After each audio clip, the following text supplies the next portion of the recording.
देखिए, मैंने आपको पहले ही कहा था कि इनका ख्याल रखिए, वरना मौसम बदलते ही इनकी तबीयत और खराब हो जाएगी। जी, अब मैं क्या करूं डॉक्टर साहब? तुम बस इनका ख्याल रखो। इन्हें गर्मी बर्दाश्त नहीं होती है, तो कोशिश करो कि कोई एसी या कूलर वगैरह खरीद लो। डॉक्टर इतना कहकर चला गया और वहाँ खड़ा कमल रोने लगा। कमल बहुत ही गरीब था। वो मजदूरी करता था और बड़ी मुश्किल से अपना घर चलाता था। कमल के घर में उसकी माँ के अलावा उसकी पत्नी पल्लवी रहती थी। कमल की माँ को गर्मी बिल्कुल बर्दाश्त नहीं हो पाती थी। जरा सी गर्मी बढ़ने पर उनके हाथ पैर सूजने लगते थे और पसीने की वजह से पूरे बदन पर अजीब से धब्बे बन जाते थे। ये हर बार की कहानी थी, लेकिन बढ़ती उम्र के साथ कमल की माँ की हालत अब और ज्यादा खराब होने लगी थी। बस कीजिए, आप इस तरह रोइए मत। रो नहीं तो और क्या करूं पल्लवी? क्या बताऊं डॉक्टर साहब को कि अपनी माँ के लिए एसी तो छोड़ो, एक कूलर तक खरीदने की औकात नहीं है मेरी। इसमें आपकी कोई गलती नहीं है। माँ जी के इलाज के लिए जो कर्ज लिया है उसकी किश्त भी तो आप ही भर रहे हो ना, तभी ये दिक्कत है, वरना तो हर महीने वो किस्तें चुकाने के बाद खाने पीने के खर्च लायक भी पैसे नहीं बचते। और देखो ना, इतना कर्ज लेकर इलाज करवाने का भी कोई फायदा नहीं हुआ। आखिर में माँ की हालत तो पहले से भी खराब होती जा रही है। कमल मजबूर था, इसलिए वो अपने आंसू नहीं रोक पा रहा था। उधर उसकी पत्नी पल्लवी भी ये सब देखकर दुखी थी। कमल तो सुबह होते ही अपने काम पर चला जाता था, पर अपनी सास को गर्मी से बचाने के लिए पल्लवी सारा दिन उनके पास बैठकर उन्हें पंखा झलती रहती, ताकि उन्हें पसीना न आए और उन्हें गर्मी न लगे। पल्लवी का ऐसा प्यार देखकर उसकी सास बिमला की आंखों में आंसू आ जाते। मैंने जरूर पिछले जन्म में कोई अच्छे कर्म किए होंगे, जो मुझे कमल जैसा बेटा और तुम जैसी बहू मिली। तुम दोनों मेरी वजह से कितने परेशान हो रहे हो। बस अब तो भगवान मुझे जल्दी से उठा ले, तब जाकर। ना माँ जी, ऐसा मत कहिए, आप चली जाएंगी तो हमारा क्या होगा? बेटी तू परेशान मत हो, घंटों से पंखा कर रही है, जाकर आराम कर। नहीं माँ जी, मैं परेशान नहीं हो रही हूँ, बल्कि मुझे तो आपकी सेवा करने का मौका मिल रहा है। हे भगवान, ऐसी बहू सबको दे। कमल और पल्लवी दोनों विमला की बहुत सेवा करते थे। विमला को पंखा करते हुए पल्लवी सोचने लगी कि ऐसा क्या किया जाए जिससे उसकी सास के लिए एक एसी का इंतजाम हो जाए। और फिर उसी शाम, सुनिए, आपसे एक बात कहनी थी। हाँ बोलो ना। आप जितने पैसे कमाते हैं उससे तो हम माँ जी के लिए कभी एसी नहीं ले पाएंगे। हाँ तो मैं सोच रही थी कि इस बार की सर्दियों में मैं भी कुछ काम शुरू कर दूं क्या? आपके पैसों से हम घर के खर्चे चलाएंगे और जो पैसे मुझे मिलेंगे उन्हें हम जमा करेंगे, और भगवान ने चाहा तो दोनों मिलकर अगली गर्मियों से पहले माँ जी के लिए एसी ले ही लेंगे। तुम्हारी सोच तो अच्छी है, पर माँ की सेवा, घर का काम और फिर बाहर का काम भी, तुम कैसे ये सब संभाल पाओगी? उसकी चिंता आप मत कीजिए, आप भी तो दिन रात काम करते हो ना, तो थोड़ी सी मेहनत तो मुझे भी करनी चाहिए। ठीक है, जैसा तुम ठीक समझो। इसी तरह गर्मियां बीत गई और फिर बारिश आई तो बिमला, कमल और पल्लवी ने राहत की सांस ली। जैसे जैसे गर्मी कम हुई, बिमला की तबीयत भी कुछ बेहतर होने लगी और साथ ही पल्लवी ने भी काम ढूंढना शुरू कर दिया। एक दिन पल्लवी एक बंगले पर पहुंची। कोई है क्या? जी हाँ, बताइए। भैया मैं काम ढूंढ रही हूँ। कैसा काम? कैसा भी, झाड़ू बर्तन वगैरह। ओह हाँ, है ना। एक्चुअली मुझे भी एक मेड की तलाश है। तो आपने पहले कहीं काम किया है ना? नहीं, पहले तो कहीं काम नहीं किया। अच्छा, चलिए कोई बात नहीं, आप अंदर आ जाओ। पल्लवी घर के अंदर आई तो उसने देखा कि वो एक बड़ा सा हॉल था और वहाँ काफी सामान था, लेकिन सब कुछ पैक रखा हुआ था। आप कहीं जा रहे हैं क्या? नहीं, मैं तो कल ही यहाँ शिफ्ट हुआ हूँ, तो अभी तो सामान खोल कर लगा ही रहा हूँ। अच्छा, तो घर के बाकी लोग कहाँ हैं? मैं अकेला ही हूँ दीदी, मेरी जॉब लगी है यहाँ, परिवार साथ नहीं रहता। राज ने पल्लवी को दीदी कहा तो उसे बहुत अच्छा लगा। राज अकेला है ये सुनकर पल्लवी पहले तो थोड़ा झिझकी, लेकिन फिर उसके दीदी कहते ही उसे अच्छा लगा। राज ने पल्लवी को काम पर रख लिया। अब पल्लवी रोज सुबह सुबह राज के घर आती। उस वक्त तक राज सो रहा होता था। पल्लवी सबसे पहले उसे उठाती, फिर उसके लिए चाय नाश्ता बनाती और फिर पूरे घर की साफ सफाई करती। और इस काम के बदले राज पल्लवी को अच्छे पैसे भी देने लगा। फिर एक दिन, दीदी आप एक काम करो, कल मत आना। क्यों, क्या हुआ भैया? अरे आपको काम करते करते हफ्ता हो गया, तो एक छुट्टी तो बनती है ना हफ्ते में, वरना आपकी सास आपसे नाराज हो जाएंगी। नहीं होंगी भैया, मेरी सास बहुत अच्छी है, कभी मुझ पर नाराज नहीं होती। अब वैसे ठीक है, मैं कल नहीं आऊंगी। बिमला के आराम के लिए कमल और पल्लवी दिन रात मेहनत कर रहे थे। उधर पल्लवी और राज में अच्छी बनने लगी थी। वो राज का पूरा ख्याल रखती थी, बिल्कुल एक बड़ी बहन की तरह। राज भी उससे खूब बातें करता था और उसे बड़ी बहन की तरह ही सम्मान देता था। एक दिन राज ने पल्लवी से पूछा, दीदी आपके पति क्या करते हैं? मजदूरी करते हैं भैया। अच्छा, और आप कब से काम कर रही हो?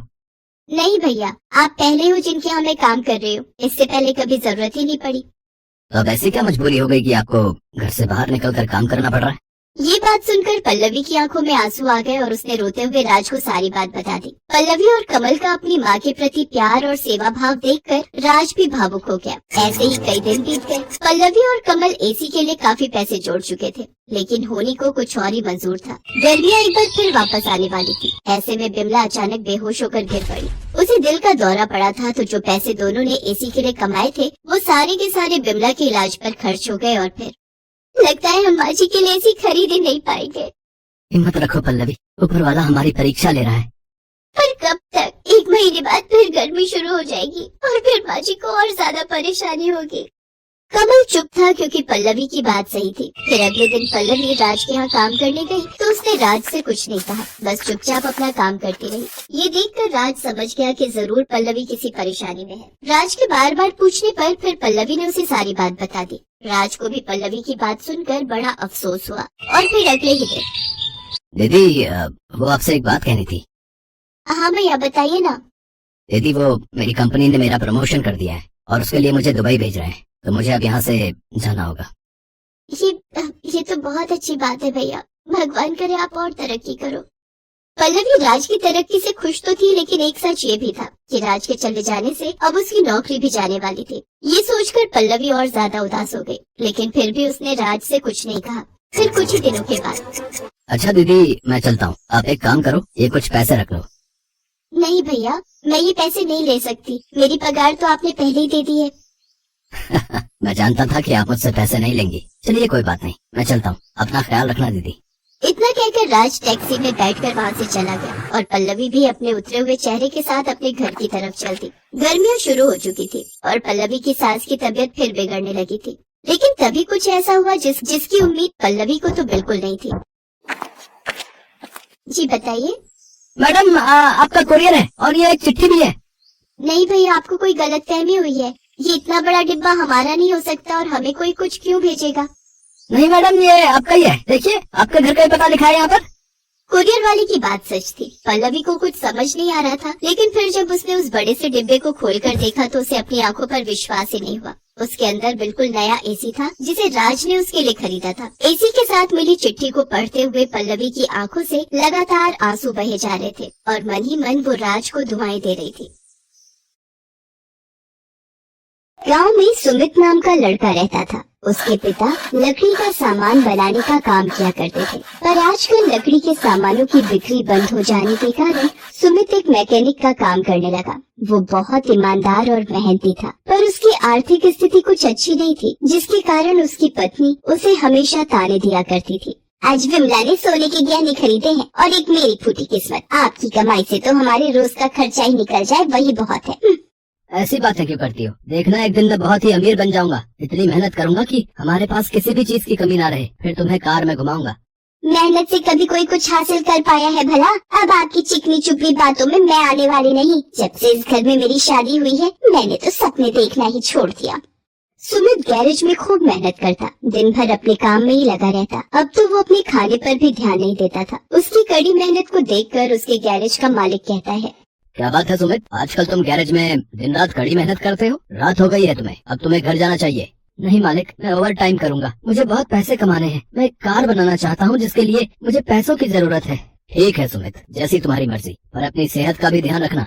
सुमित ओवर टाइम से मिले पैसे को एक गुल्लक में जमा करता जाता है और कुछ दिन बाद जब गुल्लक भर जाता है तो वो उस गुल्लक को फोड़कर सारे पैसे बाहर निकालता है। आखिरकार मैंने इतने पैसे जमा कर ही लिए, अब इन पैसों से मैं कार के पार्ट्स खरीदूंगा और फिर उससे एक कार बनाऊंगा। कहीं आप पागल तो नहीं हो गए हैं? आप कार बनाएंगे? फिर तो बन गई कार। हाँ सुमन, आज तक मैंने तुम्हें कभी कुछ नहीं दिया, पर मेरी दिली इच्छा थी कि मैं तुम्हें कार में घुमाऊं, इसलिए कई दिनों से मैं थोड़े थोड़े पैसे जमा कर रहा था। आज गुल्लक में बहुत पैसे हो गए, इससे मेरे कार के लिए अच्छा खासा सामान आ जाएगा। सुमित दिन रात मेहनत करके कार को कंप्लीट बना लेता है। वो उसे चलाकर देखता है और कार चल पड़ती है। सुमित की खुशी का कोई ठिकाना ही नहीं रहता। आखिरकार मैंने बना ही ली मेरी कार, मेरी खुद की कार। अब सुमन मुझ पर कभी गुस्सा नहीं करेगी। पूरे इलाके में शायद ही किसी के पास ऐसी अनोखी कार होगी। शाबाश सुमित, शाबाश, ऐसी लाजवाब कार तो हमने आज तक नहीं देखी। मुझे तुम पर गर्व है। जाओ जल्द से जल्द ही कार अपनी पत्नी को दिखाओ। हाँ मालिक, हाँ मैं अभी जाता हूँ। सुमित गाड़ी लेकर अपने घर के लिए निकल जाता है। वो मस्ती से कार चलाता है और गाना गुनगुनाता है। चला जाता हूँ किसी की धुन में, धड़कते दिल के तराने लिए। रास्ते में उसकी नजर एक फूल की दुकान पर पड़ती है। वो फूल लेने फूल वाले की दुकान के पास अपनी गाड़ी रोकता है। वो मन ही मन सोचता है, सुमन के लिए कुछ फूल ले लेता हूँ, वो तो बहुत खुश हो जाएगी। गाड़ी से उतरकर वह फूल वाले से कहता है, अरे फूल वाले भैया, जरा अच्छे अच्छे लाल गुलाब दिखाना। देखिए भैया, कौन से गुलाब पैक कर दूं? सारे गुलाब ताजा हैं। ये लाल गुलाब लीजिए, भाभी खुश हो जाएंगी, बता रहा हूँ। सुमित दुकान से गुलाब लेकर जैसे ही पीछे मुड़ता है, देखता है कि कार वहाँ है ही नहीं। हे भगवान, कहाँ गई मेरी कार? यही तो खड़ी की थी मैंने, मेरे सारे पैसे उसमें लगे हैं। अब मैं सुमन को क्या कहूँगा? भैया देरी मत करिए, तुरंत पुलिस स्टेशन जाकर रिपोर्ट करवाइए। हाँ, सुमित भागते भागते पुलिस स्टेशन जाता है। पसीने से लथपथ सुमित पुलिस स्टेशन पहुंचता है। हवलदार साहब, मेरी कार चोरी हो गई है, मुझे रिपोर्ट लिखवानी है। तो जैसे फटीचर के पास कार कहाँ से आएगी? जाओ, टाइम खराब मत करो। मैं एक मैकेनिक हूँ, मैंने बनाई है कार। आप मुझे बड़े साहब से मिलवा दीजिए। मेरी सारी मेहनत की कमाई उस कार को बनाने में लगी हुई है। मेरी पत्नी को पता चला कि कार चोरी हो गई है तो वो मुझे जिंदा नहीं छोड़ेगी। इतना आसान काम नहीं है रिपोर्ट दर्ज कराना। रिपोर्ट लिखवाने के लिए पहले तुम्हें टाइपराइटर से सारी बातें लिखवा कर लानी होंगी, उसके बाद कहीं रिपोर्ट दर्ज होगी। और जहाँ तक रही बड़े साहब से मिलने की बात, तो बड़े साहब तो अभी छुट्टी पर हैं, 4 दिन बाद ही आएंगे। तुम 4 दिन बाद आओ। सुमित बहुत दुखी हो जाता है और उदास चेहरे के साथ अपने घर जाने के लिए निकल पड़ता है। रास्ते में उसकी नजर शहर से आए कुछ लोगों पर पड़ती है जो तरह तरह की कार लिए लाइन में खड़े थे। वहाँ जोर जोर से अनाउंसमेंट हो रही थी, कार रेस जीतिए और पाए 10 लाख रुपए नकद इनाम। अगर मेरे पास मेरी कार होती तो आज मैं जीत जाता, पर शायद मेरी किस्मत में ऐसा नहीं लिखा है।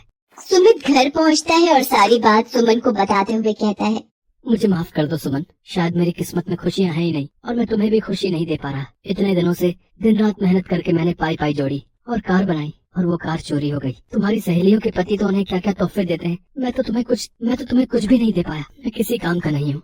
क्यों जी, मैं आप पर गुस्सा करती हूँ तो आपने तो मुझे बिल्कुल बेगैरत ही समझ लिया। आपने इतनी मेहनत करके मेरे लिए कार बनाई, इतनी किस्मत वाली मेरी कोई सहेली हो सकती है भला? माना अब आपके पास पैसे नहीं बचे, पर कला तो आपके हाथों में है।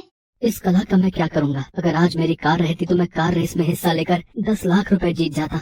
मेरे पास एक आइडिया है, आपको तो लकड़ी का काम पहले से ही आता है, क्यों ना आप एक लकड़ी की कार बनाएं और उस कार से रेस में हिस्सा लें। उस रेस में तो लोग इतनी महंगी महंगी गाड़ियाँ लेकर रेस करने आए हैं और मैं लकड़ी की कार से कैसे रेस जीतूंगा? गाड़ी तो इंजन से चलती है ना, उसकी बॉडी अब लोहे की हो या लकड़ी की क्या फर्क पड़ता है? मैं अभी बाबूजी का कमरा खोलती हूँ, उसमें बहुत सारी लकड़ी रखी हुई है। सुमित अपने बाबूजी का कमरा खोलता है जिसमें लकड़ी की मोटी मोटी लट्ठें रखी होती हैं। सुमित आरी उठाता है और लकड़ियों को काटना शुरू करता है। वो दिन रात मेहनत करके हूबहू वैसी ही कार बना लेता है जैसी कार उसकी चोरी हुई थी। सुमित बड़ी चालाकी से इस कार के इंजन में एक सिलेंडर लगा देता है जिससे बटन दबाते ही कार हवा से भी तेज चल सकती थी।